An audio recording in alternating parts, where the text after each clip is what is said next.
سوال ہمارے پاس موجود ہے، اور سوال پوچھنے والے نے ایک الگ نوعیت کا سوال پوچھا ہے کہ آغا صاحب، ہمارے گھر کے نزدیک ہی اہل سنت کی مسجد ہے جہاں پر نمازیں ادا کی جاتی ہیں اور لوگ جو ہے مسلمان آ کے نماز پڑھتے ہیں، لیکن وہاں کے جو قاری ہیں ان کی قرأت بہت اچھی ہے، جو پیش امام ہیں وہ بہت خوبصورت انداز میں قرآن کی قرأت کرتے ہیں۔ اسی کے برعکس ہمارے جو امام بارگاہ میں مولانا صاحب ہیں، ان کے کچھ اعمال ایسے ہیں کہ جو میں نے دیکھے ہیں اور میرا دل ان سے مطمئن نہیں ہوتا، یعنی میں ان کو عادل نہیں مانتا، اور وہ تلاوت میں بھی تھوڑی جو ہے وہ خرابی ان کی میں محسوس کرتا ہوں۔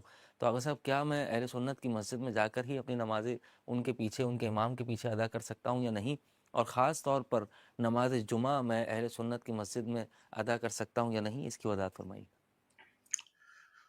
دیکھیں جی، جہاں تک شیعہ پیش نماز کا تعلق ہے، ہمارے ہاں شیعہ پیش نماز کے پیچھے نماز پڑھنے کی شرائط ہیں، بلکہ پیش نماز کی کچھ شرائط ہیں، وہ شرائط ہیں تو وہ نماز پڑھا سکتا ہے، ورنہ نہیں پڑھا سکتا۔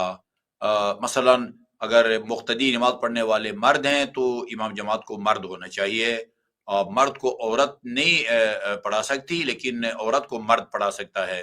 مرد مرد کو پڑھا سکتا ہے، مرد عورت کو پڑھا سکتا ہے، اس طرح عورت عورت کو پڑھا سکتی ہے، لیکن مرد کو نہیں پڑھا سکتی۔ ایک یہ شرط ہے۔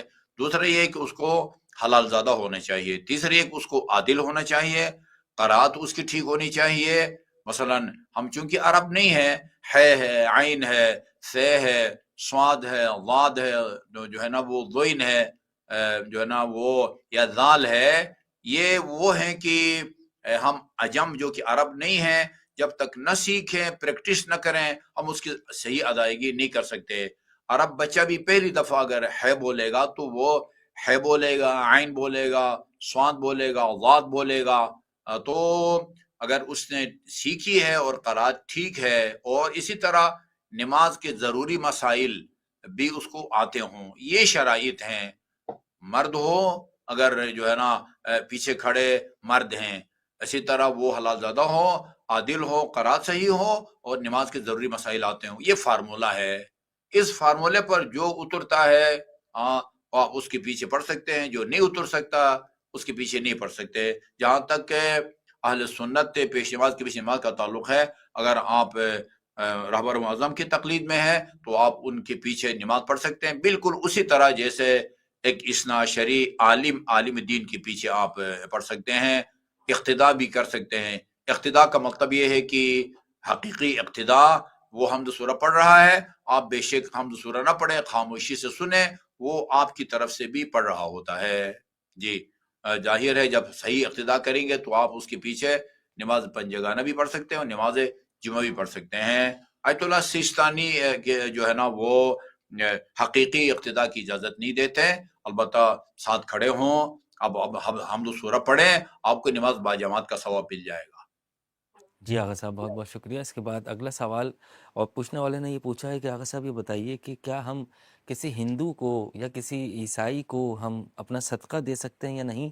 اور اسی کے ساتھ ساتھ یہ بھی بتائیے کہ صدقہ کسے دینا چاہیے؟ مثال کے طور پر ہم اگر اپنے بھائی کو یا دوست کو صدقہ دینا چاہیں تو بغیر اس کو بتائے صدقہ دے سکتے ہیں یا نہیں، اس کی بھی وضاحت فرمائیے۔ یہ پہلے میں دوسرے سوال کا جواب دوں گا کہ جب کسی کو آپ دیتے ہیں تو بتانا ضروری نہیں ہے، بلکہ مناسب بھی یہی ہے کہ اس کو نہ بتایا جائے۔ باقی ہمارے فقہا نے لکھا ہے کہ آپ جو ہے نا وہ عیسائی کو جو ہے نا وہ مستحب صدقہ البتہ دے سکتے ہیں۔ جو مثلا کوئی آپ سفر پہ جا رہے ہیں، کوئی بیمار ہو جاتا ہے تو صدقہ دیتے ہیں، لیکن جو واجب صدقہ ہے، جو کہ زکوٰۃ اور گندم وغیرہ کی زکوٰۃ یا فطرہ ہے، عید کے دن جو دیتے ہیں، اس کی شرائط جو ہے نا وہ عام مستحب صدقے سے مختلف ہیں۔ جی آغا صاحب، بہت بہت شکریہ۔ اس کے بعد اگلا سوال ہمارے پاس موجود ہے کہ پوچھنے والے نے پوچھا ہے، آغا صاحب بچوں میں اکثر یہ عادت بن جاتی ہے، اور ایسی عادت بن جاتی ہے کہ وہ کافی بڑے ہونے کے باوجود بھی نہیں چھوٹتی، اور وہ عادت ہے ناخن چبانے کی۔ وہ ناخن کاٹتے ہیں اپنے دانتوں کے ذریعے سے، اپنی انگلیوں کے، اور پھر اس ناخن کو کھا بھی جاتے ہیں، اور اکثر ایسا دیکھا گیا ہے کہ وہ اپنی انگلی کی کھال بھی کھانا شروع ہو جاتے ہیں۔ تو آغا صاحب، یہ ناخن اور کھال کا چبانا یا اسے اپنے منہ سے کھانا، اپنے پیٹ میں لے جانا، یہ کیسا عمل ہے؟ اس کے بارے میں وضاحت فرمائیے۔ دیکھیں جی، کاٹنا جو ہے نا وہ کوئی ناجائز یا حرام نہیں ہے، لیکن کھانا خصوصاً جو ہے نا کھال تک وہ حرام ہے۔ جی آغا صاحب بہت بہت شکریہ۔ بعد السلام اگلا سوال ہمارے پاس موجود ہے۔ پوچھنے والے نے یہ پوچھا ہے کہ آغا صاحب یہ بتائیے کہ عصر کی نماز میں چوتھی رکعت میں غلطی سے سورہ فاتحہ پڑھ دیا تو کیا نماز ٹھیک ہے یا نہیں، اس کی وضاحت فرمائیے۔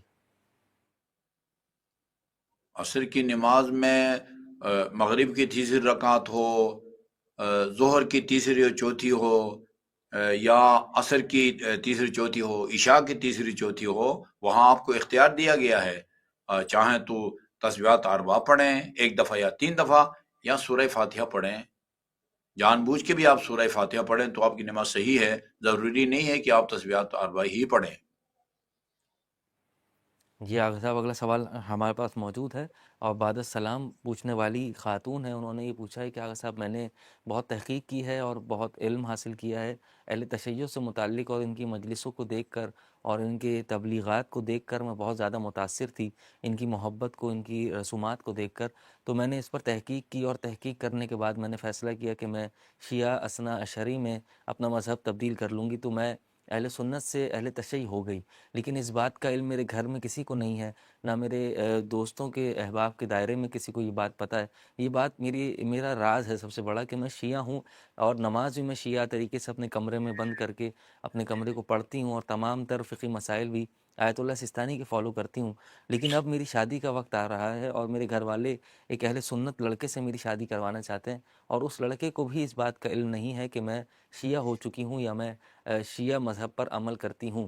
تو آغا صاحب کیا ایسے اس بات کو چھپا کر اس لڑکے سے شادی کرنا جائز ہے یا نہیں؟ اور دوسرا اور اہم سوال یہ کہ اہل سنت لڑکے سے شادی کرنا اپنے گھر والوں کی اجازت سے، کیونکہ میں اپنے والدین کی اجازت کے بغیر شادی نہیں کرنا چاہتی، تو کیا اہل سنت سے شادی کرنا جائز ہے یا نہیں، اس کی بھی وضاحت فرمائیے گا۔ جہاں تک میں پہلے سوال کے دوسرے حصے کا جواب دوں گا، اور وہ یہ ہے کہ شیعہ سنی دونوں مسلمان ہیں، شیعہ لڑکا ہو، سنی لڑکی ہو، یا شیعہ لڑکی ہو اور جو ہے نا وہ سنی لڑکا ہو، دونوں جائز ہیں، بشرطی کہ جو سنی لڑکا ہے یا لڑکی وہ ناصبی دشمن اہل بیت نہ ہو، اور میں نہیں سمجھتا کہ یعنی کوئی جو ہے نا شقی بدبخت جو ہے نا موجود ہو جو اہل بیت سے دشمنی رکھتا ہو، خدا نہ خواستہ اگر کوئی ناصبی ہے تو اسے نہیں ہو سکتا۔ باقی جو عام سنی مسلمان، ان سے شیعہ لڑکی کا نکاح ہو سکتا ہے، اسی طرح جو ہے نا وہ اس کا برعکس بھی ہے، جو ہے نا وہ لڑکی سنی ہے، شیعہ لڑکا سے بھی نکاح جو ہے نا وہ ہو سکتا ہے۔ باقی یہ ہے کہ ہم آپ کو یعنی اپنے جس مذہب کو آپ نے صحیح اور حق سمجھ کے اپنایا ہے، اس کو ترک کرنے کی اور اس سے دستبردار ہونے کی تو اجازت نہیں ہے۔ البتہ اگر آپ حالات کا مقابلہ کر سکتی ہیں تو آپ جو یہ شادی کریں، اور جہاں تک ایک حد تک جو ہے نا وہ آپ کو یہ بھی اجازت دی گئی ہے کہ آپ ہمارے مذہب میں جو ہے نا وہ تقیہ ہے، جس طرح ابھی بھی آپ کر رہی ہیں اسی طرح شادی کے بعد بھی اگر آپ یہ کر سکتی ہیں تو یہ کام آپ کریں۔ جی آغا صاحب بہت بہت شکریہ۔ اس کے بعد مختصراً جواب اس کا چاہوں گا کیونکہ دامن وقت میں گنجائش نہیں ہے، کہ آغا صاحب آپ نے بیان فرمایا 2 قبروں کے درمیان چلنا بھی جائز نہیں ہے، بہتر نہیں ہے۔ تو اکثر ایسی مجبوری درپیش آ جاتی ہے کہ ہمیں جب ہم کسی کی تدفین کے لیے جاتے ہیں یا ہم کسی اپنے مرحوم کی قبر کے لیے جاتے ہیں تو ہمیں قبر تک پہنچنے کے لیے یہ ضرورت پڑتی ہے، مجبوری بھی ہو جاتی ہے اکثر کہ ہم قبروں کے بیچ میں سے چل کر جاتے ہیں۔ تو کیا آغا صاحب ایسا کرنا جائز ہے؟ کس طرح سے بیچ میں سے نہیں جا سکتے؟ مثلا 2 قبریں ایسے ہیں اور ان کے بیچ میں نہیں چل سکتے، یا اس طرح سے جو روز چل رہی ہوتی ہیں ان کے بیچ میں بھی نہیں چلنا جائز نہیں ہے، اس کی بھی وضاحت فرمائیے گا۔ دیکھیں، ہم نے اس کو ناجائز نہیں کہا، حرام نہیں کہا ہے، آداب میں سے ہے۔ اگر جیسے آپ نے فرمایا ایک قبر تک رسائی جو ہے وہ 2 قبروں کے درمیان چلے بغیر جو ہے نا نہیں ہو سکتی، تو اس کو ہم نے کوئی ناجائز نہیں کہا۔ یعنی امکانی صورت میں جو ہے نا وہ 2 قبروں کے درمیان میں جو ہے نا وہ بلکہ میرے خیال میں نماز کے بارے میں ہے کہ 2 قبروں کے درمیان نماز پڑھی جائے، اس کو ناجائز نہیں کہا ہم نے۔ جی آغا صاحب بہت بہت شکریہ۔ اس کے بعد کافی لوگوں کی جانب سے، مومنین کی جانب سے دعاؤں کی التماس ہے، کسی کے امتحان کا مسئلہ ہے، کسی کی مالی حالات کا مسئلہ ہے، کسی کے مکان کا، اور دیگر مسائل جو مومنین نے ہم تک پہنچائے ہیں. میں چاہوں گا کہ آپ ان کے لیے دعا فرما دیں، لیکن اس سے پہلے یہ کہ میری جانب سے بھی آپ دعا فرما دیجیے گا کہ آغا صاحب میری ہمشیرہ بے انتہا علیل ہیں، ان کے لیے بھی دعا فرما دیجیے. جی اللہم صلی اللہ علی محمد وآل محمد یا محمود بحق محمد ویا اعلی بحق علی ویا فاطر السماوات والارض بحق فاطمہ ویا محسن بحق الحسن ویا قدیم الاحسان بحق الحسین و اولادہ المعصومین خدایا بحق محمد وآل محمد. جو مومنین مومنات بھی کسی بھی حوالے سے پریشان حال ہیں ان کی پریشانیوں کو دور فرما. مریضوں کو خصوصاً زید صاحب کی ہمشرہ کو شفائے کامل اور عاجل عطا فرما. بے روزگار مومنین کو رزق حلال سے مالا مال فرما. جن مومنین مومنات نے کوئی جائز کاروبار شروع کر رکھا ہے ان کے کاروبار میں برکت نصیب فرما. بے اولاد مومنین مومنات کو اولاد صالح و صالح نارینہ عطا فرما. اس سرا کو جلد از جلد اور باعزت رہائی نصیب فرما. مقام آل محمد کے ظہور میں تاجیل فرما. ہمیں آپ کے اعوان و انصار میں شامل ہونے کی توفیق عطا فرما. السلام علیکم ورحمۃ اللہ وبرکاتہ.